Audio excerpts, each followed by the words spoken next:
ओम नमः शिवाय। शिव जी सदा सहाय। ओम नमः शिवाय। गुरु जी सदा सहाय। ओम नमः शिवाय। शिव जी सदा सहाय। ओम नमः शिवाय। गुरु जी सदा सहाय। जय गुरु जी। गुरु जी को प्रणाम। गुरु जी की सारी प्यारी संगत को प्रणाम। गुरु जी का शुक्राना। गुरु जी का हुक्म हुआ है सत्संग शेयर करने के लिए। वैसे तो मेरी हम औकात ही नहीं है कि कुछ भी हम बोल पाए। जो भी गुरु जी बुलवाएंगे वही मैं शेयर करूँगी। गुरुजी से मैं कनेक्ट हुई थी 2018 में and it took me a while to connect with him. मेरे मदर जाते होते थे सत्संग में। उन्होंने जाना शुरू किया किसी के साथ और उन्होंने आके बताना मुझे गुरुजी के बारे में, सत्संग के बारे में, और बोलना कि तुम भी ज़रूर चलो। और मैंने हमेशा बोला कि नहीं, अभी नहीं, अभी नहीं, मेरे पास टाइम नहीं है, मेरी और कमिटमेंट्स हैं। आप जाके बता देते हैं तो ठीक है। फिर हमारे एक और आंटी थे, फ्रेंड्स थे, 2-3 आंटियाँ, उन्होंने बोला नहीं, एक बार ज़रूर होके आओ तो तुम्हें पता चलेगा, तुम फील करोगे, एक्सपीरियंस करोगे। तो वैसे तो जब तक गुरुजी की आज्ञा नहीं होती आप कहीं नहीं जा सकते। तो मे बी गुरुजी अपना टाइम ले रहे थे और मेरे मुंह से हमेशा ना ही निकल रहा था।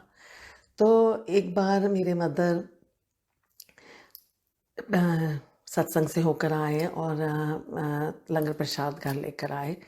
और अगले दिन मुझे उन्होंने बोला कि तूने लंगर प्रसाद नहीं खाया। तो मैंने बोला कि दे दो। तो मुझे बोलते हैं कि गरम वगैरह गरम कर देती हूँ। तो मैंने बोला नहीं, ऐसे दे दो, कोई नहीं, मैं खा लूँगी। और मैंने गुरुजी का लंगर प्रसाद फर्स्ट टाइम अपनी लाइफ में उस समय ग्रहण किया। और उसी रात को गुरुजी महाराज ने दर्शन दिए ड्रीम में। और उस समय मैं गुरुजी के बारे में कुछ नहीं जानती थी, कुछ ज़्यादा नॉलेज नहीं थी, पर गुरुजी ने पूरे दर्शन दिए। सिंहासन पे बैठे हुए हैं गुरुजी और मैं उनको मैंने देखा है। तो सुबह मैंने शेयर किया कि ऐसे हुआ है।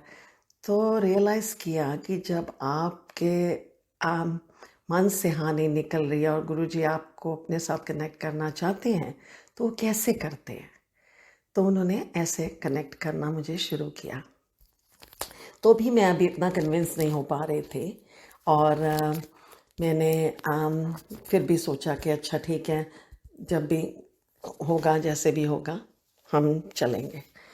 तो एक दिन ऐसे ही घर में किसी आंटी ने, जो कि गुरुजी की वो संगत हैं, उन्होंने सुखमनी साहब का पाठ रखा था, जस्ट फॉर 3-4 संगत। और मेरे मम्मी भी जा रहे थे, तो मुझे वही जो आंटी लेके जा रही थी मेरी मदर को, उन्होंने बोला कि तुम भी चलो। तो मैंने बोला मेरी तबीयत ठीक नहीं है ज़्यादा। तो बोलते नहीं नहीं, तुम चलोगी ना तो ठीक हो जाएगी। तो मैं चली गई। और सुखमनी साहब मैं खुद भी बहुत बार पहले पढ़ा हुआ है मैंने, तो मुझे पता है कैसे मतलब होता है सुखमनी साहब का पाठ। तो मैं चली गई। उन्होंने वहाँ पे रिकॉर्डिंग लगाया और ऑडियो, और हम सुन रहे हैं। तो मुझे वहाँ उन्हें आंटी ने चाय प्रसाद लेने के लिए बोला। और गुरुजी को पता है कि मैंने कभी भी ज़िंदगी में चाय नहीं पी थी। और since I was born never had a cup of tea in my life. तो मेरे को आंटी बोलती हैं कि चाय प्रसाद लो। तो मैंने कहा मैं तो नहीं पीती हूँ। तो बोलते हैं नहीं नहीं, ये मेडिसिन है, पियो, जो तेरे को दर्द हो रही है, जो भी तेरे तबीयत ठीक नहीं हो, सब ठीक हो जाएगी। तो मतलब अब फर्स्ट टाइम आप ज़िंदगी में जो आपने कभी कुछ टेस्ट नहीं किया, आप उसको टेस्ट करने जा रहे हो। तो मैंने जैसे भी गुरुजी की जैसे आज्ञा हुई, मैंने चाय प्रसाद ले लिया। तो और फिर उस दिन मेरे जो भी नीचे ऐसे पेन हो रहा था, मैं डिस्कम्फर्ट था थोड़ा, तो मैंने जैसे पाठ खत्म हुआ तो मैंने बोला चलो चलते हैं। जबकि वो दर्द उसके बाद मेरा ठीक हो गया। पर ये तो सेकंड टाइम गई थी। उससे पहले जब एक बार सत्संग हॉल में हो रहा था तो मैंने बोला अपनी मदर को अच्छा मैं भी चलती हूँ। तो मैं अपने मदर के साथ गई और मुझे कोई पता नहीं, वहाँ पे मैं ऐसे बैठ गई। हॉल में सत्संग हो रहा है, शब्द चल रहे हैं, सामने उन्होंने प्रोजेक्टर में लगाया हुआ था गुरुजी के सब पुराने वीडियोस दिखा रहे हैं। तो साथ में म्यूज़िक के साथ, मतलब शब्द के साथ वो सारा पूरा चल रहा है। तो मैं बड़ा लॉस्ट होके वहाँ बैठी रही कितनी देर, और देखती रही कि सब क्या हो रहा है, कैसे करते हैं। और वहाँ पे चाय प्रसाद आया और मैंने मना कर दिया। उस दिन मैंने चाय प्रसाद नहीं लिया, और उन्होंने भी, संगत जो सेवादार थे उन्होंने भी कुछ नहीं बोला। तो वो अटेंड करके मैं आ गई। कोई मतलब कुछ ज़्यादा नहीं मतलब फील हुआ या एक्सपीरियंस किया। तो फिर वहाँ पे सत्संग सुना, किसी ने शेयर किया कि उनको कैसे पीआर मिला, कैसे गुरुजी ने सारा उनका हेल्प किया, और एक ही दिन में उन्होंने ऐसे ईमेल खोली और उनको पीआर का लेटर आया, तो उसके लिए वो शुक्राना सत्संग कर रहे थे। तो ऐसे मेरी जर्नी गुरुजी से स्टार्ट हुई। और फिर ऐसे फिर एक और सत्संग कहीं था, वहाँ आंटी बोलती है चलो, तो मैंने बोला ठीक है चलते हैं। तो मैं चली गई, और उस समय मदर नहीं मेरे गए क्योंकि वो बिज़ी थे। तो मैंने कहा अच्छा चलो मैं अकेली चली जाती हूँ। वहाँ पे सत्संग अटेंड किया, मतलब थोड़ा सा आइडिया हो चुका था। और जैसे ही सत्संग ख़त्म होके हम लंगर प्रसाद सब करके बाहर जब निकले जाने के लिए, और मैं बाहर आके बड़ी ज़ोर से मेरा उसमें कंक्रीट में पैर फंस गया और मैं ज़ोर से गिरी। तो मेरे आगे जो 2 और आंटियाँ जा रही थी, उन्होंने भी देखा कि मैं सत्संग से बाहर आई हूँ, तो बोलते हैं आप ठीक हो। और मैं मतलब थोड़ा सा पेन, ऐसे 2 ब्रूजेस थे। तो गुरु सब ने बोला कि गुरुजी ने आपके ऊपर कोई आया, कष्ट काटा है। उस समय मेरे को ऑनेस्टली कोई नॉलेज नहीं थी, ये कष्ट काटना क्या होता है, ये सब कैसे होता है।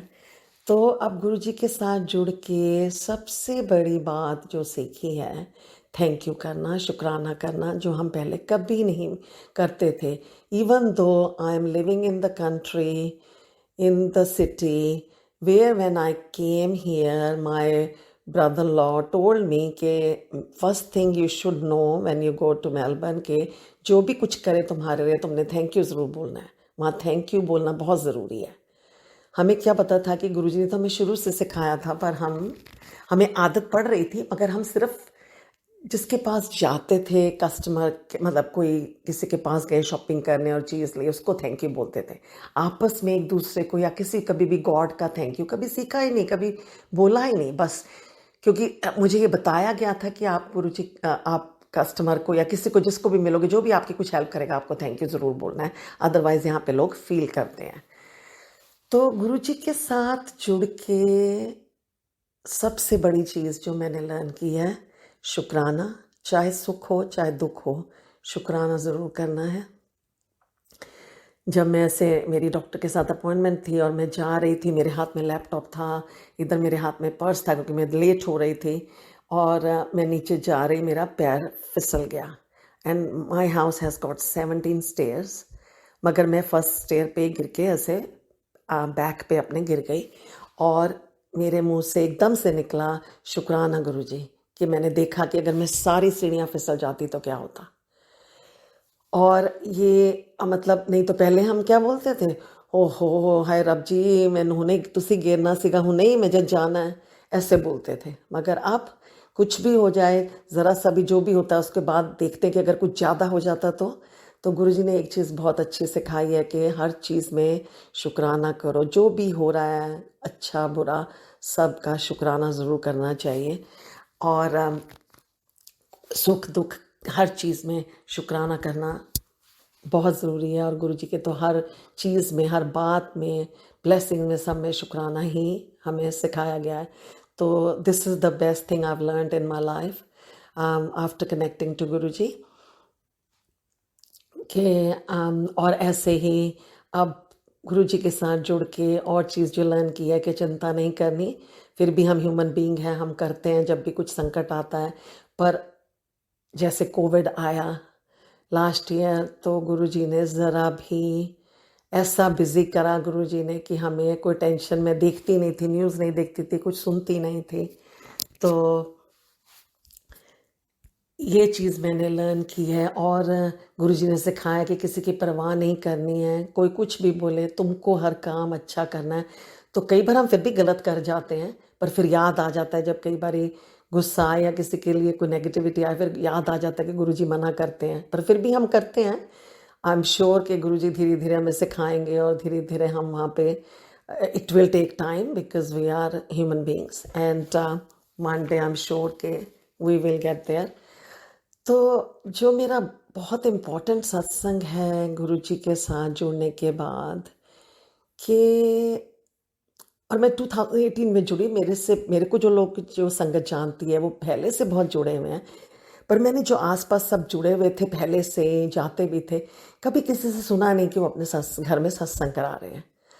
तो मैं 2019 में मेरा एनिवर्सरी होता है फरवरी में, मेरी एनिवर्सरी और my older son's birthday on the same day. And we had a tradition for last 10, 15 years, approximate 10, 12 years. उस दिन हम सभी छुट्टी लेते हैं और हमारे घर में पंडित को बुला के प्रॉपर पूजा होती है। इतने सालों से ऐसे हुआ। 2019 में I don't know how Guruji blessed अस, मेरे मन में ऐसे आया कि क्यों नहीं उस दिन हमारे घर में सत्संग किया जाए। जबकि मैं उस समय कोई ज़्यादा कनेक्टेड नहीं थी, ज़्यादा मुझे नॉलेज नहीं थी, पता नहीं था, पर मेरे मुंह से गुरुजी ने निकलवाया और मैंने किसी संगत से जो करती थी सत्संग उनसे बात की और उन्होंने बोला कि हाँ ज़रूर आप कराइए और हम आपकी हेल्प करेंगे। और वो 2019 में एनिवर्सरी वाले दिन हमारे घर में शाम को सत्संग हुआ। मेरी फैमिली नहीं जुड़ी थी उस समय, कोई नहीं, पर मैंने सबको बोला कि हमने ऐसे सत्संग करना है। And that was the most amazing thing happen in my on my anniversary. Guruji ने इतना बड़ा गिफ्ट दिया। और अब बच्चे मेरे, जब शाम को ऐसे सब हो रहा था तो बच्चे मेरे पूछते हैं मेरे बेटे के, ये क्या पूजा, कोई तो पंडित नहीं आया, कोई कुछ नहीं हुआ, आपने कुछ तैयारी नहीं की है, तो ये क्या हो रहा है? तो मैंने बोला नहीं, ये गुरुजी का सत्संग है। तो उस that was the first time they came to know about Guruji. और अच्छे से सत्संग हुआ। संगत भी हमने उस समय, मेरे को थोड़ा घबराहट थी कि ज़्यादा संगत हम बुला पाएंगे कि नहीं, तो हमने थोड़े से संगत के साथ में, और जिस संगत ने हेल्प किया, सारा स्वरूप लेकर आए, चरण लेकर आए। मेरे घर में कुछ नहीं था उस समय, और उन्होंने सारा प्रिपरेशन एक दिन पहले आके सब मेरे साथ कराया और सब ने मिल के, सारी संगत ने मिल के सब पूरा सत्संग की तैयारी की और अच्छे से सत्संग हुआ। सो गुरुजी का बहुत बहुत शुक्राना। तब से अब हमारा ट्रेडिशन गुरुजी ने बदल दिया। 20 में भी एनिवर्सरी वाले दिन सत्संग हुआ और इस साल भी क्योंकि वो सत्संग लास्ट सत्संग था लॉकडाउन से पहले, उसके बाद ही लॉकडाउन शुरू हो गया। और 21 में भी हमारे लॉकडाउन चल रहा था, पर फिर भी गुरुजी ने, उस समय 5 संगत अलाउड थी, तो 5 संगत के साथ मिलकर सत्संग हुआ। तो ये गुरुजी की बहुत मेहर है, उनका बहुत ब्लेसिंग्स हैं कि उन्होंने आज्ञा दी और उन्होंने हमें परमिशन दी कि हम सत्संग करा सकें और सेलिब्रेशंस उनके साथ कर सकें। तो थैंक यू गुरुजी। सत्संग तो रोज़ होते हैं, एवरी मिनट होते हैं, क्योंकि आप जो भी कुछ